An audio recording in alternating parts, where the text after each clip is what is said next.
Alrighty, guys. So this is the intro to calorimetry lecture notes. Now, before we start, let's go over a quick warm-up just to kind of review the information that we learned. So last lecture, we talked about specific heat. And so this is a problem that that's gonna help us learn calorimetry in just a second. So here, the question is asking us to find the amount of heat energy.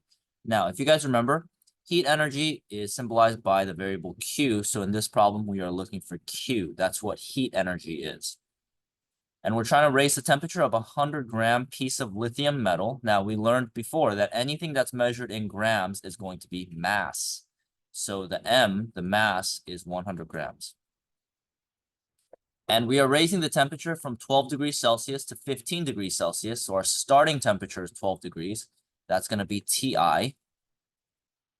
And our Tf, our final temperature, is going to be 15 degrees Celsius. All right, lastly, we have the specific heat of lithium, which is 3.561, and that's going to be our value for C. So 3.561.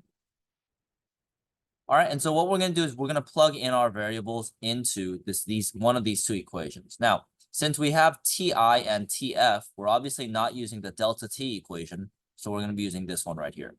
So we're going to be using Q equals Cm Tf minus Ti.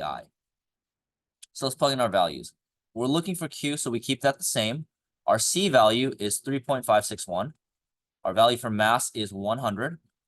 Our Tf is 15 minus Ti, which is 12. Now, in order to do the calculations for this, it's pretty simple. First thing that you want to do is you want to do the subtraction inside of the parentheses. So right here, 15 minus 12. So what we're going to do first is 15 minus 12, which gives us 3. And so this parentheses turns into 3. And then from there, all we have to do is multiply these three numbers because they're in parentheses and next to each other. That means they're being multiplied. So for our calculations, we're going to do 3.561 times 100 times 3. And our final answer is going to be 1068.3. And since we are finding Q, which is heat, it's going to be joules. All right, so that's going to be our warm-up. Now, these calculations are going to help us in just a second as we talk about calorimetry. Now, let's talk about what calorimetry is really quickly. So pause this video and write down the definition of calorimetry. But there's a lot of different types of calorimetry, but in this class, it's basically where we find specific heat. Now, if you guys remember, specific heat is the C value. Every object has its own C value. It's the amount of energy needed to raise the temperature by 1 degree Celsius, 1 gram of it by 1 degree Celsius. And if you guys notice on this table, you guys don't need to copy this table. You can see that every metal has its own C value, right? All the numbers are different. So if we can find the C value for a metal that we don't know, like if we have a piece of metal that we don't know what it is, if we find the C value, we can find out what its identity is. That's kind of what we'll be doing for calorimetry. Now, just to help you guys visualize what's going on, we're going to draw a quick picture, and I want you guys to follow along and copy down the pictures with me. So the first thing that you need in calorimetry is a piece of metal. Okay, and let's say that we don't know what this is. So let's draw a rectangle, and let's label it an unknown metal. All right, now in calorimetry for our lab, what you're going to be doing is you're going to be heating this up in a hot water bath that's boiling. Now, water boils at 100 degrees Celsius.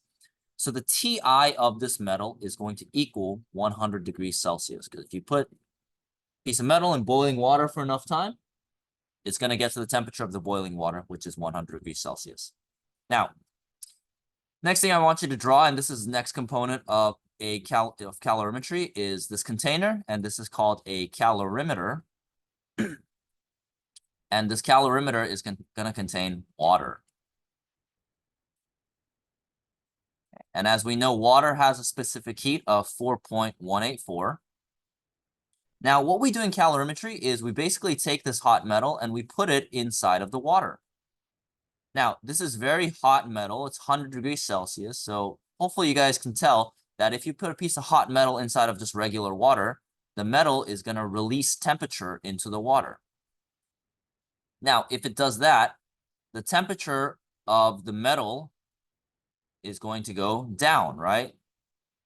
But as the metal releases energy, the water is going to get hotter. So the temperature of the water is going to go up. And they're going to do that until the TF of the metal and the TF of the water are equal. Okay, so the hot metal cools down, the cold water heats up, and they'll meet somewhere in the middle, and that's going to be the final temperature. And by figuring out how much the temperature changes, we can determine the C value of this metal, and that lets us find the identity of this metal. So that's pretty much how calorimetry works. We're basically measuring the temperature change in order to determine what the C of the metal is. All right, so let's do a quick problem. Okay, so you guys don't need to copy all this down. What we're going to be doing, though, is we're going to be just taking out all the numbers like before and figuring out which variable they are. So let's start with the first number. The first number is 418 grams. Now, we know that grams is always mass, and specifically, it's the mass of the metal. So the mass of our metal is going to be 418 grams. Okay, and it tells us that we heat it in a water bath to 100 degrees Celsius. So we're heating it till it gets to 100 degrees. So the Ti of the metal is 100 degrees Celsius. Okay, then you put the metal into a coffee cup calorimeter, and that contains 2,000 grams of water. So the mass of the water inside our calorimeter is going to be 2,000 grams. And the initial temperature, it says, of the water, the Ti of the water, is 30 degrees Celsius. All right, and then the temperature of the water is going to go up because it's getting heated by the hot metal inside. So the temperature of the water is going to be 31.5 degrees Celsius. Okay, and that's going to be all the numbers in this problem. We accounted for all of them.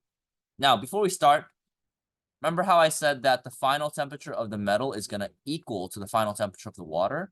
Okay, so we're just going to write that down just so we have another variable. Okay, so just keep in mind, these two numbers are always equal to one another.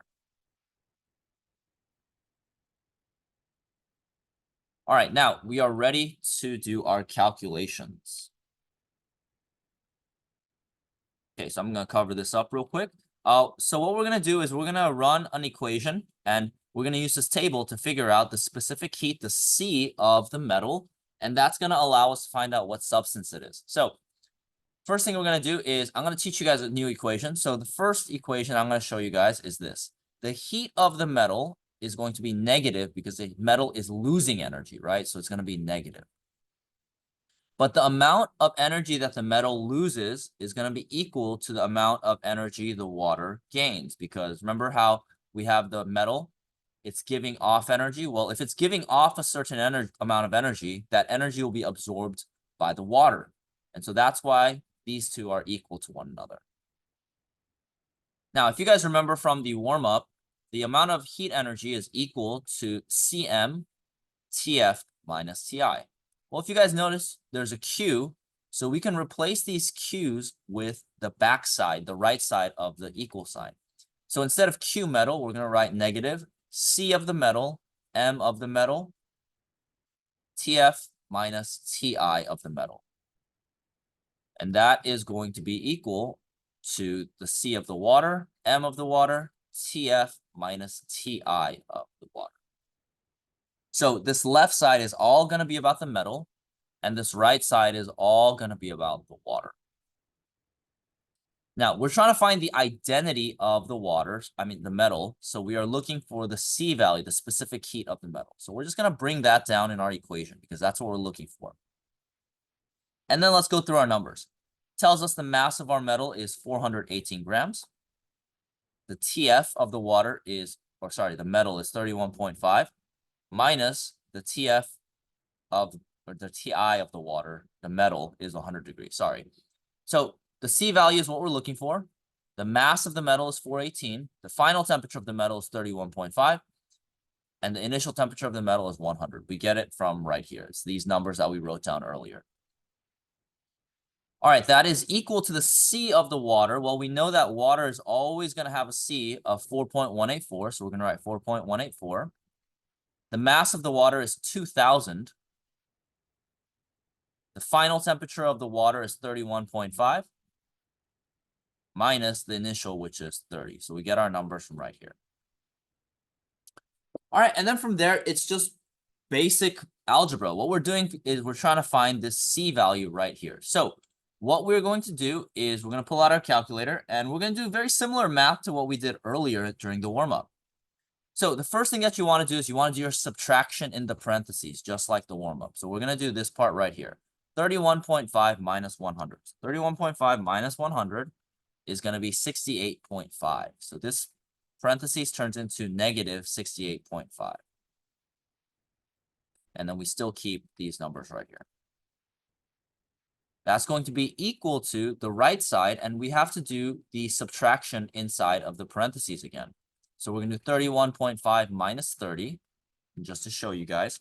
31.5 minus 30, that's how we get 1.5. Okay, so the first thing that you want to do is you want to do the subtraction inside the parentheses. All right, next, we're going to multiply the values on the left side. So we're going to get 418 times 68.5. And since 68.5 was negative, this is also going to be negative. So we're going to end up with negative 28,633. So on the left side, we have negative C, negative 28,633. And that's going to equal to the right side where we multiply the numbers as well. 4.184 times 2,000 times 1.5. That's going to give us a value on the right side, 12,552. All right, so we're almost done. The only thing that we're going to do before we finish the calculations is if you take a look at the left side, you're going to notice there's a negative times a negative. And if you remember from algebra, negative times negative is a positive. So these cancel each other out. And then what we're going to do is we're going to move this number right here that C is being multiplied with to the left side. And since they're being multiplied, you do the opposite. So we're going to divide. So we're going to move the number by dividing 12,552 divided by 28,633, this number right here. Okay, and that's going to give us our final answer. We're going to do that, divided by 28,633. And so our final answer, the C value for the metal is 0.438. Now, in order to figure out what metal it is, we have to compare it to this chart. Now, if you take a look at these numbers, the number that's closest to 0.438 is right here, 0.451. So the metal that we are talking about in this problem is most likely going to be iron. All right, so that's how you do calorimetry calculations. This is what we're going to be doing in our lab. So just make sure that you guys finish up the assignment. And that's pretty much it.